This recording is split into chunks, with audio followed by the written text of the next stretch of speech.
Namanya Bang Faris RM, mereka adalah para musisi yang banyak sekali mengetahui mengenai latar belakang seorang Faris RM, baik kepribadiannya, baik karakternya, baik tingkah lakunya, baik keahliannya dalam bermusik, baik kemampuannya mencipta lagu, dan juga mengenai tingkat popularitas beliau.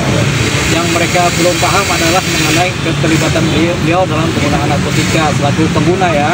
Tapi mereka, para saksi, pernah menjenguk seorang Faris RM di tempat rehabilitasi di Lido. Jadi di sana saling ngobrol lah. Memang Bang Faris ini memang kecanduan atau ketergantungan. Kalau kecanduan itu biasanya ganja, candu kan. Kalau ketergantungan itu biasanya sabu-sabu, tergantung gitu kan. Apalagi tergantungan lain kita nggak tahu ya. Tapi yang jelas tadi begitu memang meringankan saksi-saksi tersebut ya. Yang kedua, ini kan sudah mulai ada di persidangan fakta-fakta bahwasanya memang Bang Faris RM ini hanyalah sebagai pengguna.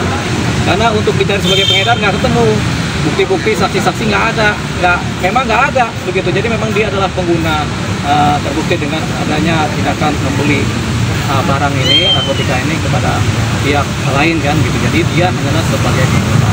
Ini satu persoalan, karena negara kita, kebanyakan negara kita ini kan sudah banyak tempat-tempat rehabilitasi terhadap penyalahgunaan narkotika atau korban-korban atau orang yang kecanduan narkotika kan. Jadi tempat rehabnya di rumah sakit A, B, C, D, di Lido juga ada pusatnya kan, rehab. Jadi tujuannya rumah sakit rehab itu, tempat-tempat rehab, tujuannya adalah supaya para pengguna itu tidak dipenjara, tidak disidang di penjara, tapi mereka langsung direhab supaya sembuh. Kenapa? Kalau mereka para pengguna narkotika di penjara, bukannya sembuh malah tambah gila begitu. Jadi memang harapannya dibikinlah tempat-tempat rehab ini supaya ada tempat pemulihan dari ketergantungan narkotika, pemulihan dari ketergantungan kecanduan. Pengedar, makanya terjadilah persidangan.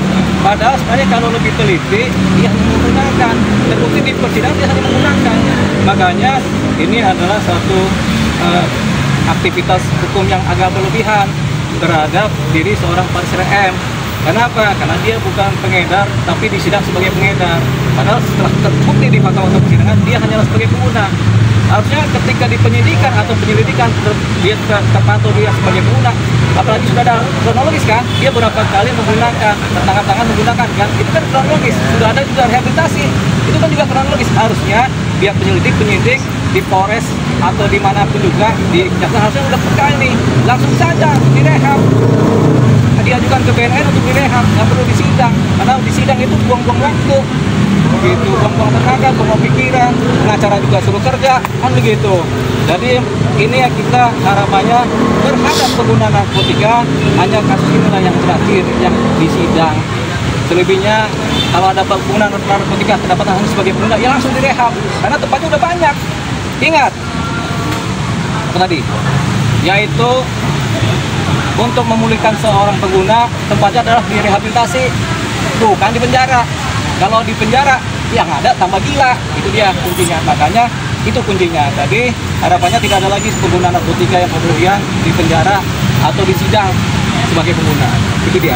Karena negara punya kebijakan seperti itu sekarang ini. Nah, kita akhirnya akan mengajukan rehab dengan cara melalui pembelaan.